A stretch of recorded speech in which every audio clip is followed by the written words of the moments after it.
The economy, however, failed to live up to expectations, to put it delicately. Bobby De Ocampo says, growing too slow. Okay, I think that's not correct. Because the Philippines has been growing. We're one of the very few countries, okay, in the world wherein we've had over 50 quarters of consecutive growth, quarterly growth. In comparison to our ASEAN neighbors, relatively higher growth rates were posted during the same period.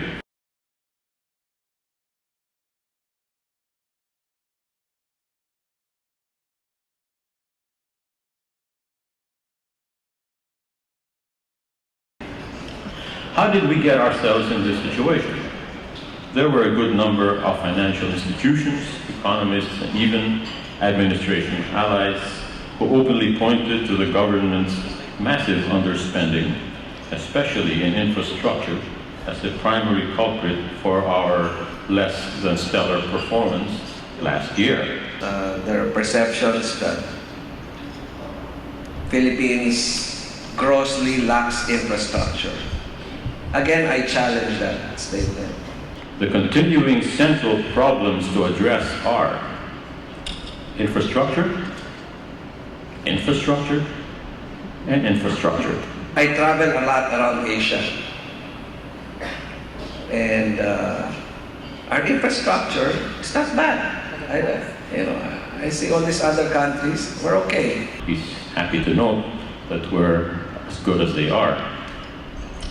With all due respect, when I land at the airport of the Philippines, it gives me an immediate, if not accurate, totally idea of where our infrastructure lies.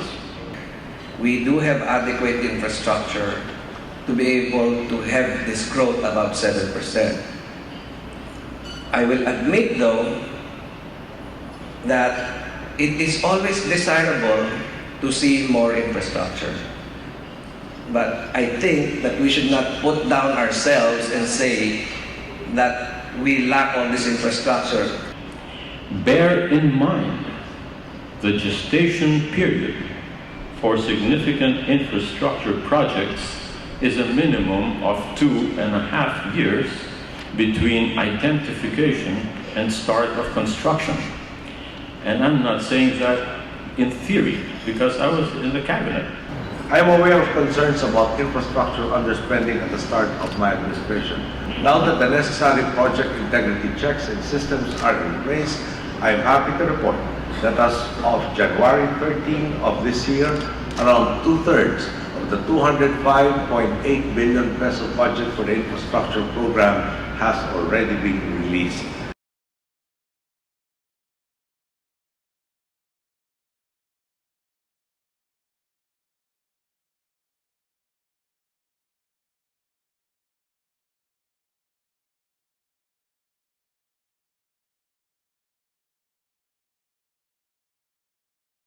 We, of course, want to realize this potential sooner rather than later and are aware that much more needs to be done in order to achieve our goals. This year, definitely, it will not be slow growth.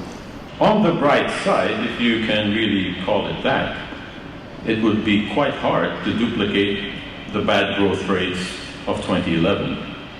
So, at this point, there is really nowhere to go but up. The administration will have to work very hard to do worse. And from all indications, it doesn't intend to. I am very bullish about the economic growth this year. I think I'm the most bullish in terms of forecast. I think there's no one above my forecast. The forecast of the official government forecast is 5 to 6%. I think that we will exceed 7% and even have a chance of exceeding the 10%, the 2010 growth of 7.6%. The government's growth rate projection, although I had only now heard of Secretary Domingo's own bullish one, for 2012 is about 5 to 6%. But many other institutions, both multilateral and private, show a consensus of lower growth rates than that for 2012. The conclusion then, it would seem, is that we can move twice as fast, but not this year. This would be the year for firmly laying the foundations for moving the economy twice as fast in the coming years. But we have to do a lot more to walk the talk.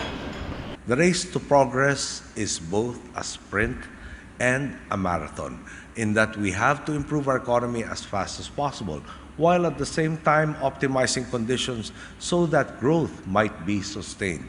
We cannot be left behind by competitors in the global arena, especially now that opportunities are ours for the taking and investments are flowing towards the region. But we are also determined to not lose steam and stumble. We are keeping the long term in mind.